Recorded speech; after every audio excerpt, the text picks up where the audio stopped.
Ladies and gentlemen, good evening and welcome to this very first edition of the 7 p.m. newscast on NTV. At the summit, in politics, UPC in parliament, talks on governance and political dialogue. In society, 16th Commonwealth Anti-Corruption Conference, the use of artificial intelligence as a tool to fight against corruption. Here are the headlines, the details in a moment.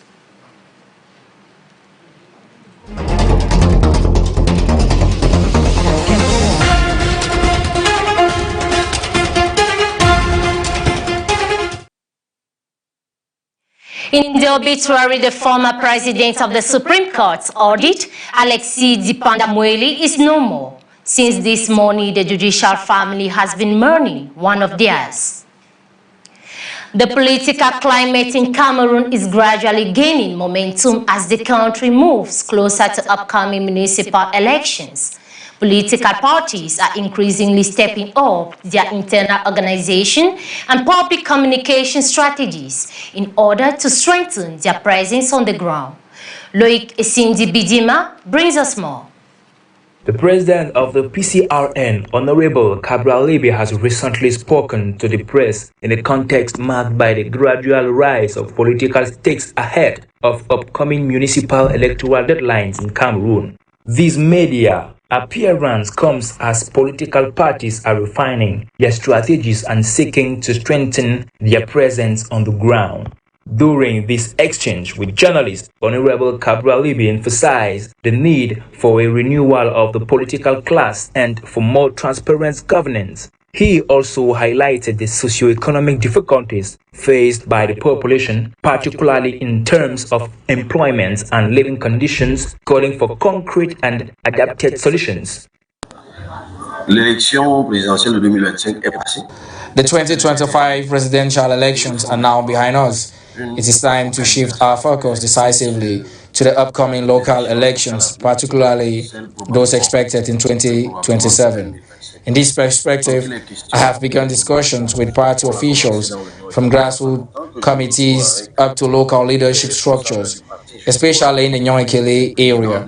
The aim is to create a framework for collective and participatory reaction so that through frank and constructive discussions, we can pull our ideas and build a shared vision for the future together. In addition, the PCRN continues its internal structuring efforts through training sessions for its members and organizational strengthening. The party aims to consolidate its national presence and better prepare for the upcoming electoral deadlines. Still in politics, the National Assembly has hosted a delegation from Union of the Peoples of Cameroon, abbreviated UPC, as part of ongoing consultations between political actors and state institutions. The discussion aims to reinforce governance and democratic participation in Cameroon. Loic Esindi Bidima, once again. The Cameroon Population Union delegation led by Robeba Polipo was received at the National Assembly as part of exchanges between political stakeholders and state institutions. This meeting is part of a broader dynamic aimed at strengthening democratic life. Discussion focused on issues related to governance, political participation, and the functioning of institutions. CPU representatives stressed the need for an inclusive and permanent dialogue between different political stakeholders in order to preserve a stable, peaceful climate. We came here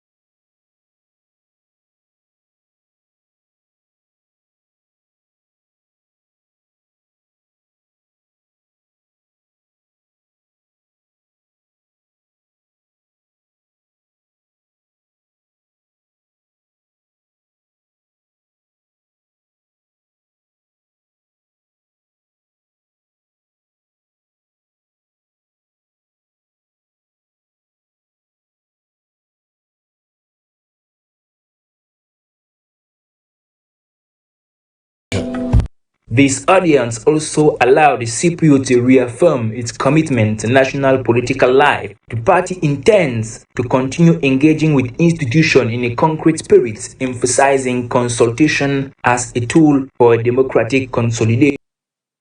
From independence in 1960 and reunification in 1961 to the 1972 referendum, Cameroon's National Day reflects both a shared history and ongoing questions about national unity. Have a look at this report. Every May 20th, Cameroon celebrates its National Day, a symbol of unity and nationhood. In 2026, the country marks the 53rd edition under the theme National Unity, Backbone of our Defense System, Bedrock of Cameroon's Development. However, beyond the ceremonial parades and official speeches, the meaning of these dates is deeply rooted in history. In 1960, Eastern Cameroon gained its independence from France. Then on October 1st, 1961, the Southern Cameroon, formerly known as British Cameroon, chose to join the already independent Republic of Cameroon, forming a federal state, bringing together two different colonial legacies. Even though, historically speaking, Cameroon is under the guardianship of France and British, following the decisions of the former United Nations, known as the Nations Organization, abbreviated NO, as regularly reiterated by the late Professor Daniel Aboua, the historian. Yet, a decade later, a major turning point occurred. Indeed, on May 20, 1972, a national referendum initiated by the former president, the late Amadou Ahidjo, led to the abolition of federalism, replacing it with a unitary state in the name of national unity. While this move was presented as a step towards cohesion, some argued it also weakened regional autonomy, particularly in the English-speaking regions of Cameroon, tensions that still shape national debates today. As a result, May 20th carries a dual meaning. On the one hand, it celebrates unity and national integration. It is therefore a reminder that unity is not only declared, but must be built, maintained, and felt by all citizens.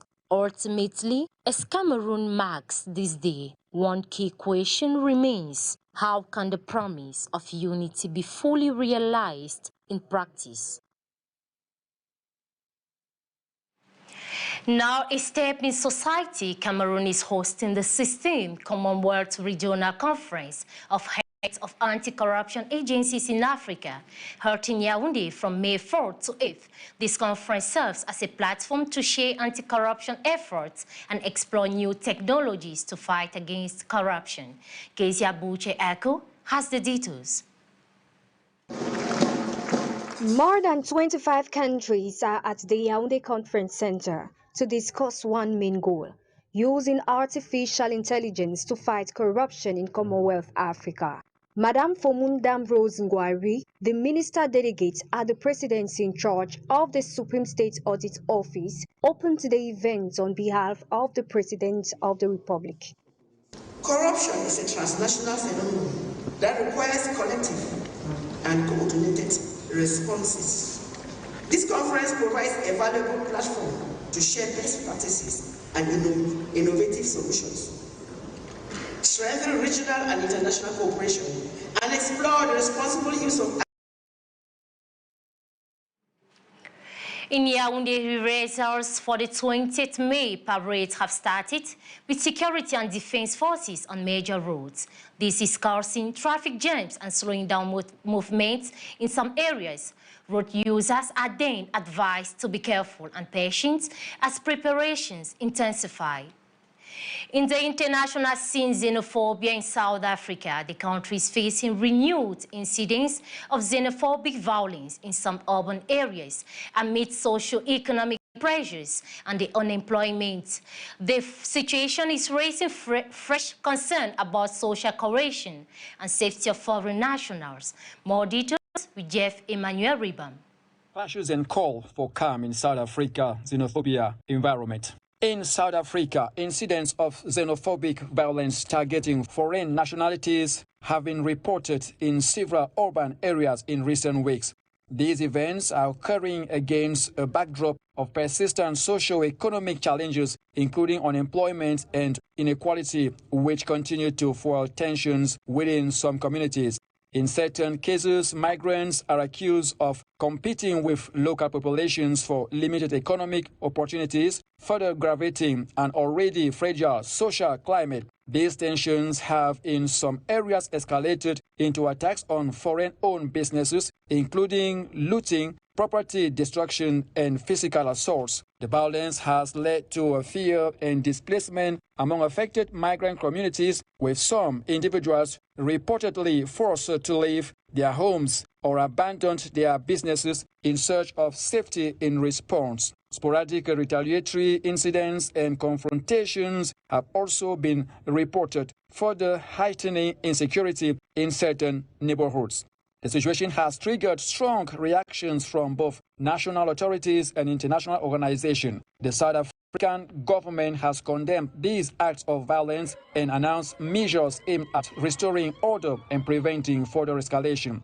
At the same time, several human rights groups are calling for stronger protection of foreign nationalities and renewed efforts to promote social cohesion and peaceful coexistence.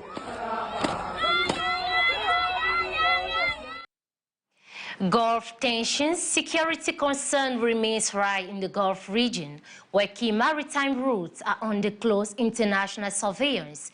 The area's strategic importance for global energy and trade continues to geopolitical tensions. Jeff Emmanuel Riba on this one.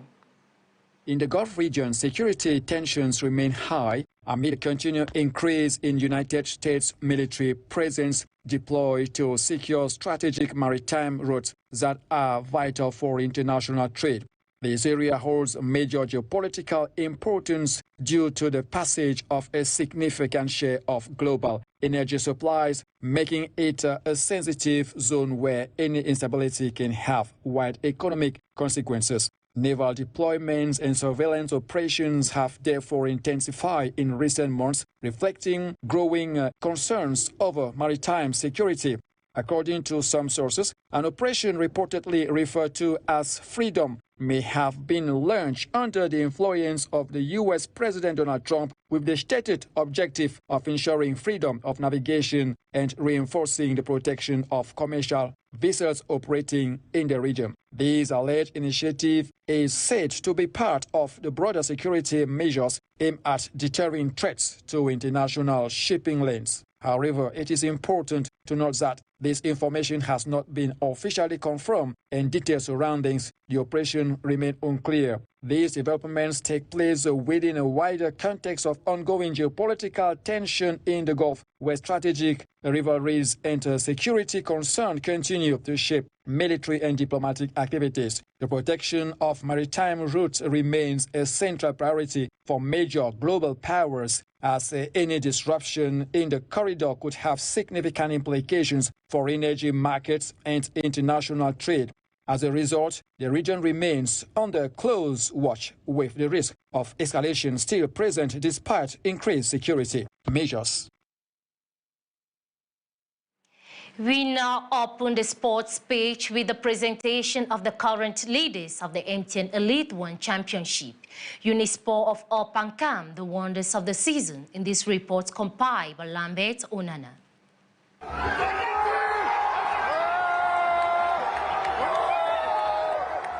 Unisport of Opankam has installed itself as a real contender for the MTN Elite One crown this season. The winners of the 2024-2025 MTN Elite 2 playoff tournament have stamped with authority their plans to wear the crown of Column of South. Unlike in the playoffs last season, they took the championship by storm after taking the leadership spot since match day 7 and never letting it go till today.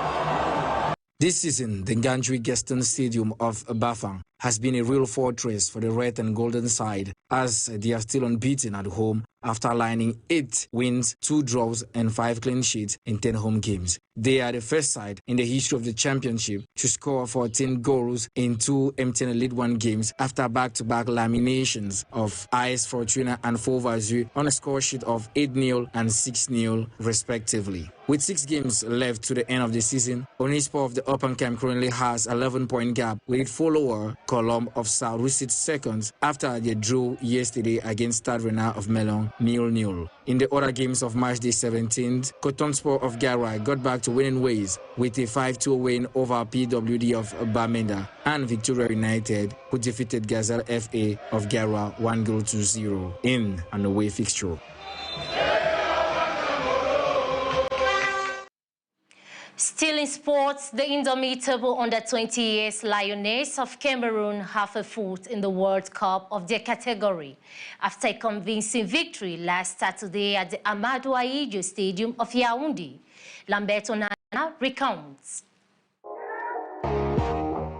The indomitable under-20 Lionesses of Cameroon and good cause for another World Cup qualification of their category after their convincing 3-1 win over Tanzania last Saturday at the Amadou Ahidjo Stadium of Yaoundé. After the thrashing of Algeria in the previous round in a cumulative score of 11-1, coaching duo Hassan Bala and Mike Dumu frame yet another beautiful win with their girls to have a foot into the World Cup. Lionesses on the score sheet were Kiki Miva and Miriam Yanju, who scored a brace. Impressive numbers for the Lionesses in their qualifying campaign, as they have scored 26 goals, conceded just 2 in 5 games. The return leg is scheduled in Zanzibar for the 10th of May 2026. In other matches of the qualifying campaign, Nigeria defeated Malawi 2-0, Ghana defeated Uganda 2-1, and Ivory Coast and Benin left the stadium with 1 goal each on the score. The 4 winning teams at the end of this qualification round will get their qualification ticket to the Women's Under-20 World Cup in Poland next September. And this brings us to the end of this edition. Thanks for your kind attention. Stay tuned for the 8 p.m. newscast in French with Jordan Dougai-Teme. As for me, let's meet tomorrow at the same time for new updates. Take care. Good night.